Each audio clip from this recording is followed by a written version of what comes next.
Prismas são sólidos geométricos delimitados por duas faces poligonais, congruentes e paralelas, que a gente denomina de base.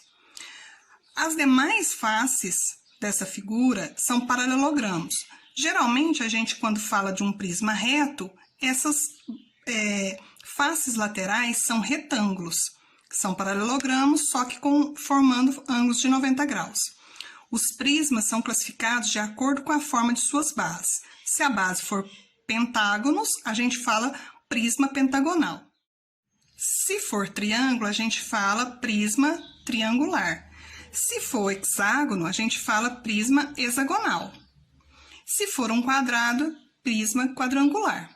Os prismas podem ser reto ou oblíquo. Os retos, quando formam ângulos de 90 graus. As suas faces, todas formam ângulos de 90 graus, as faces laterais. Já o oblíquo, as suas faces laterais não formam ângulos de 90 graus, formam ângulos oblíquos, maiores que 90 graus ou menores. Vejam a planificação de um prisma pentagonal. Ele vai ter 5 faces retangulares e 2 faces que são pentágonos, que a gente chama de base. Ok. Como é que eu calculo a área de um prisma? Primeiro, eu tenho que calcular a área da base, no caso aqui a área dos pentágonos, e a área lateral dos 5 retângulos. E depois fazer o que a gente chama de área total, que é somar a área da base com a área lateral. O cálculo do volume de um prisma. O volume é o que a gente chama, de propriedade específica de ocupar um espaço. Então, o volume é o ocupar um espaço. Como que eu determino, calculo o volume de um prisma? O volume de um prisma, basta eu calcular a área da base e multiplicar pela altura. Então, se for um pentágono, eu calculo a área do pentágono e multiplico pela altura desse prisma e eu acho o volume, ou seja, o espaço. Diagonal de um paralelepípedo reto retângulo. Bom, apesar da gente conhecer muito mais como paralelepípedo, é bom saber que o prisma retangular com bases retangulares é o famoso paralelepípedo. Mas a gente conhece muito mais como paralelepípedo do que prisma retangular, cujas bases são retângulos.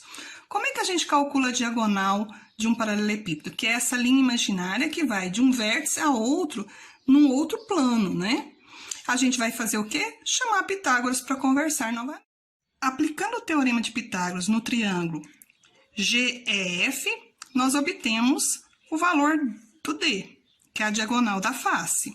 Em seguida, nós vamos aplicar o teorema de Pitágoras no triângulo HGF e achamos a diagonal da figura do paralelepípedo. Ok.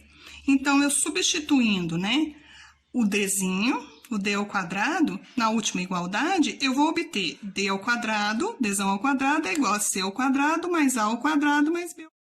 Então, eu faço o cálculo da diagonal do meu paralelepípedo, que é Dzão é igual a raiz quadrada de A ao quadrado, mais B ao quadrado, mais C ao quadrado.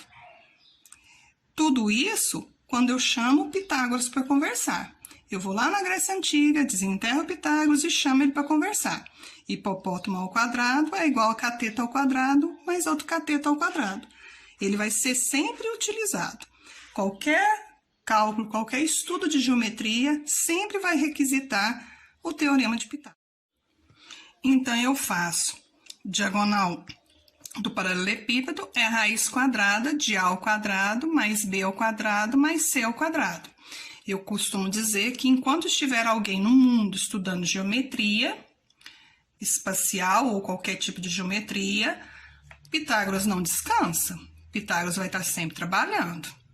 Então, é imprescindível que a gente compreenda que nada mais é do que o cálculo da diagonal do paralelepípedo Bom, então vamos agora calcular a diagonal do paralelepípedo retângulo de dimensões 6, 8 e 10. 6 vai ser meu A, o 8 vai ser meu B e o 10 vai ser o C.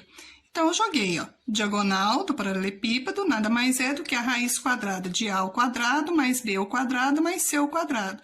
6 ao quadrado, mais 8 ao quadrado, mais 10 ao quadrado. 36 mais 64, mais 10. Raiz quadrada de 200. que vai dar 10 raiz de 2.